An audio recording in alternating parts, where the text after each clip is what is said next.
इस वीडियो में हमने डिस्कस करना है ग्रेव्स डिजीज़ को एंड देन एक्सोप्थेल्मस को। सबसे पहले अगर हम ग्रेव्स डिजीज़ को देखें तो it is a most common cause of hyperthyroidism.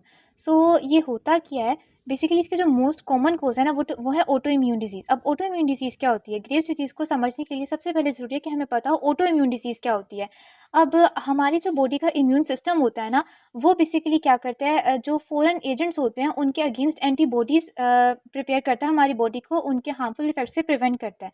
लेकिन जो ऑटो इम्यून डिजीज़ होती है उसमें क्या होता है, हमारा जो बॉडी जो है वो अनएबल होती है to differentiate between the natural cells and the foreign cells.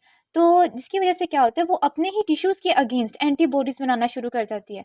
तो ग्रेव्स डिजीज़ में भी कुछ ऐसा ही होता है। जो हमारा इम्यून सिस्टम होता है वो हमारे जो थायराइड सेल्स होते हैं, थायराइड सेल पे जो थायराइड ग्लैंड पे जो थायराइड रिसेप्टर्स प्रेजेंट होते हैं, उसके अगेंस्ट हमारे पास जो है वो एंटीबॉडीज़ बनाना शुरू कर देती है, और उन एंटीबॉडीज़ को हम कहते हैं थायराइड स्टिमुलेटिंग इम्यूनोग्लोबुलिन्स। अब ये एंटीबॉडीज़ क्या करती हैं कि हमारे पास थायराइड रिसेप्टर्स पे जाके बाइंड कर जाती हैं। नॉर्मली हमारे पास थायराइड रिसेप्टर्स पे बाइंड करता है टीएसएच, जो कि एंटीरियर पिट्यूटरी से रिलीज़ होता है और थायराइड ग्लैंड की एक्टिविटी को सपोर्ट करता है।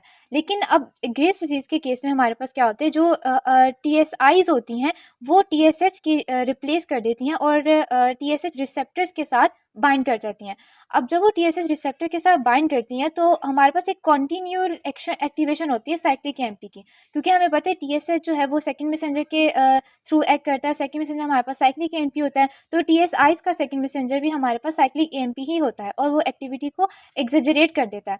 अब मिसाल के तौर पे जैसे हमारे पास जो टीएसएच होता है उसका लाइफ स्पैन होता है, वो स्टिमुलेटिंग इफेक्ट होता है अप टू 1 आवर तक, जबकि जो टीएसआईज़ होता है वो हमारे पास 12 आवर्स तक एक्टिव रहती हैं।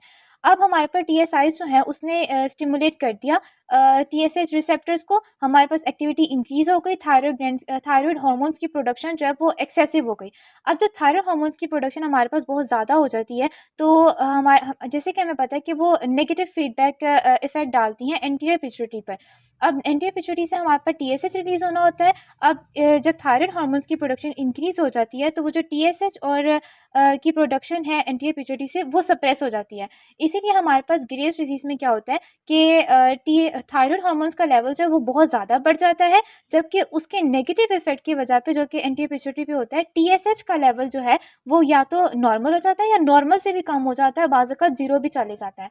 अब ग्रेव्स डिजीज़ की वजह से हमारे पास थायराइड हार्मोन्स की प्रोडक्शन बढ़ गई, हाइपरथायरॉयडिज्म हो गया, और फिर हमारे पास टिपिकल सिम्पटम्स ऑफ हाइपरथायरॉयडिज्म आ जाते हैं। अब हाइपरथायरॉयडिज्म में हमारे पास बेसिकली होता क्या है कि हमारे जो बॉडीज़ के तमाम सेल्स हैं उनकी एक्टिविटी बहुत ज़्यादा बढ़ जाती है, चाहे वो हमारे पास न्यूरोनल एक्टिविटी हो, मेटाबॉलिक एक्टिविटी हो, और चाहे वो जीआईटी के सेल्स हों, चाहे हमारे पास नर्व सेल्स हों। तो जब हमारे पास नर्व सेल्स की एक्साइटेबिलिटी बढ़ती है तो हमें नर्वसनेस होना शुरू हो जाती है, एंजाइटी होती है, इनटॉलरेंस टू हीट हो जाती है, इंक्रीज स्वेटिंग हो जाती है, क्योंकि हमारे पास रेट ऑफ हीट प्रोडक्शन बहुत ज़्यादा हो जाता है। वेट लॉस हो जाता है क्योंकि हमारा मेटाबॉलिज्म बहुत ज़्यादा बढ़ जाता है। डायरिया हो जाता है, मसल वीकनेस हो जाती है, बिकॉज हमारे पास जिस स्पीड से मसल लॉस हो रहा होता है उस स्पीड से मसल रिप्लेस नहीं हो पा रहे होते। इनएबिलिटी टू स्लीप है, ट्रिमर्स ऑफ द हैंड है, वो भी हमारे मेटाबॉलिज्म बढ़ने की वजह से ओवरऑल बॉडी के ऊपर इफेक्ट आ जाता है। तो अब हमने डिस्कस करना है एक्स ऑफ्थेल्मोस के बारे में। ये एक ऐसी कंडीशन है जिसमें हमारे पास आई बॉल्स जो है वो प्रोट्रूड आउट कर जाती हैं, और ये प्रेजेंट होती है हाइपरथायरॉयडिज्म के पेशेंट्स में मोस्टली।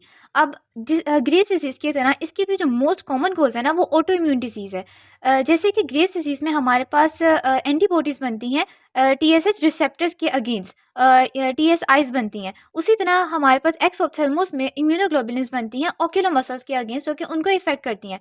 अब जो ये एक्सोथर्मोस जो है ना वो बेसिकली उन पेशेंट्स में ज़्यादा कॉमन होती है जो ऑलरेडी ग्रेव्स डिजीज़ के पेशेंट होते हैं, जिनमें ऑलरेडी टीएसआई की कंसंट्रेशन जो है वो हाई होती है। अब इसके दूसरी कॉजेज़ में हमारे पास आ जाता है edematous swelling of retro orbital tissues, यानी कि जो हमारे पास behind the eyes tissues present होते हैं, ऑर्बिटल टिश्यूज़ होते हैं, उनमें स्वेलिंग हो जाती है, जिसकी वजह से हमारा आईबॉल जो है वो बल्ज आउट कर जाता है। एंड थर्डली हमारे पास क्या होता है कि एक्स्ट्रा ऑक्यूलर मसल्स के डीजेनरेटिव चेंजेस होते हैं। अब ये सब कॉजेज़ जो है वो हमारे पास आई बॉल को बल्ज आउट करने में रोल प्ले करती हैं। अब इसके इफ़ेक्ट में क्या होता है हमारे पास, क्योंकि हमारे पास जो आई बॉल जो है वो एक्सेसिवली प्रोट्रूड आउट कर गया है, तो there is the stretching of the optic nerve. अब क्योंकि ऑप्टिक नर्व जो है वो विजुअल कॉर्टेक्स के पास सिग्नल लेके जाती है by converting into the optic tract and optic radiation. So when there is the excessive stretching of the optic nerve, तो हमारे पास विजन को भी डैमेज होता है। उसके अलावा अब हमारे पास क्या होता है, आई बॉल प्रोट्रूड आउट करने की वजह से हमारे पास जो आई लिड्स होती हैं वो प्रॉपर्ली क्लोज नहीं हो पाती। अब जब वो प्रॉपर्ली क्लोज नहीं हो पाती तो हमारे पास क्या होता है, कॉर्निया के ऊपर इफेक्ट आता है, उसके अल्सरेशन हो सकते हैं, उस पर इन्फेक्शन हो सकता है जिसको हम बोलते हैं केराटाइटिस। अब दूसरी तरह हमारे पास क्या हो जाता है कि आइज़ की जो एपिथेलियल सरफेस होती है वो ड्राई रहती है और इरिटेटेड रहती है, बिकॉज हमारे पास आईलिड्स प्रॉपर्ली क्लोज नहीं हो पा रहे होते हैं। अब अगर हमने इसका ट्रीटमेंट करना होता है ना, तो ये होता है जब हम हाइपरथायरॉयडिज्म को ट्रीट कर रहे होते हैं तो ऑटोमेटिकली हमारे पास जो एक्स ऑप्थेल्मस होता है वो भी उसी के साथ ही ट्रीट हो जाता है, और इसके जो हमारे पास सिम्टम्स होते हैं वो खुद ब खुद सबसाइड होना शुरू हो जाते हैं हाइपरथायरॉयडिज्म के ट्रीटमेंट के साथ साथ।